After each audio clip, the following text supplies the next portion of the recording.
White paper na hindi pirmado at hindi malinaw kung sino ang may akda. Ito ang 2 pahinang photocopy na dokumentong ipinakita sa amin ni Magdalo Representative Gary Alejano.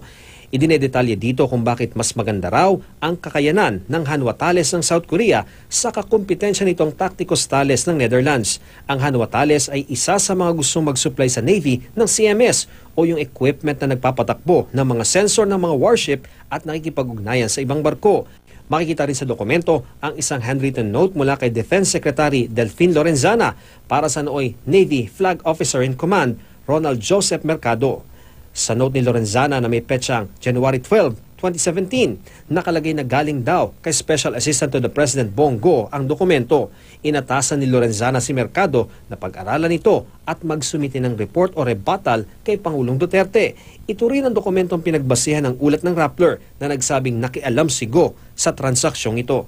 Sa panayam kay Lorenzana, inamin niyang sulat kamay nga niya ang nasa dokumento, pero paglilinaw niya, hindi si Go ang sumulat ng nilalaman ng dokumento. Hindi din alam ni Bongo na binigay sa akin. So, ang conclusion ko rito, somebody gave it to me in Malacanang, so I assume na galing kay Bongo.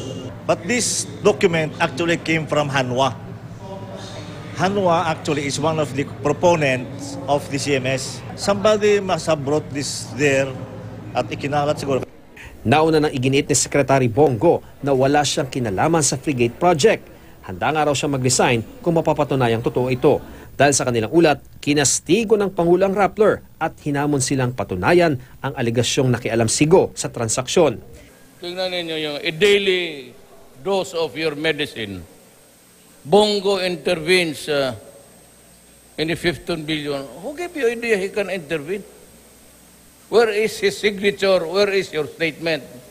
And where is your even a point of reference? Isa pang dokumentong may petsang January 18, 2017 ang ipinakita ni Alejano sa GMA News. Sulat ito umano ni Yusek Lloyd Christopher Lau ng Presidential Management Staff na nasa ilalim din ng pangangasiwa ni Go. Naka-address ang sulat kay Commodore Robert M. Pedrad para magtungo sa Malacanang para pag-usapan ang isyu ng CMS. Matatanda ang nasibak sa pwesto si Mercado noong Disyembre dahil sa pagkaantala ng pagbili ng mga barko. Sa kontrata kasi para sa pagbili ng mga barkong pandigma, nakasaad na may karapatan ng nanalong bidder na kumuha ng subcontractor para sa iba't ibang systems na ilalagay sa barko.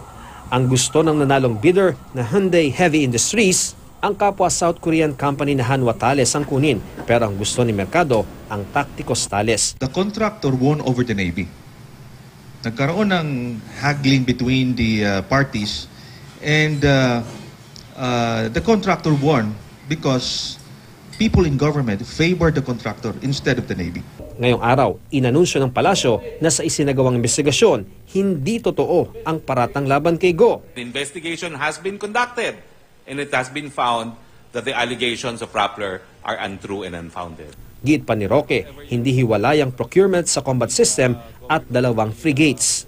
Yung 15.7 billion na binili po nating frigates includes already this combat system, and because this was already awarded to Hyundai, it was really futile on the part of anyone, including Secretary Bongo, to intervene.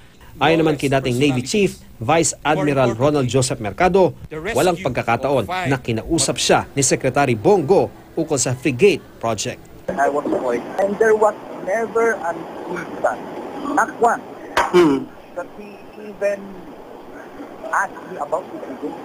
Never. Ian Cruz, Nakatutok, 24 Oras.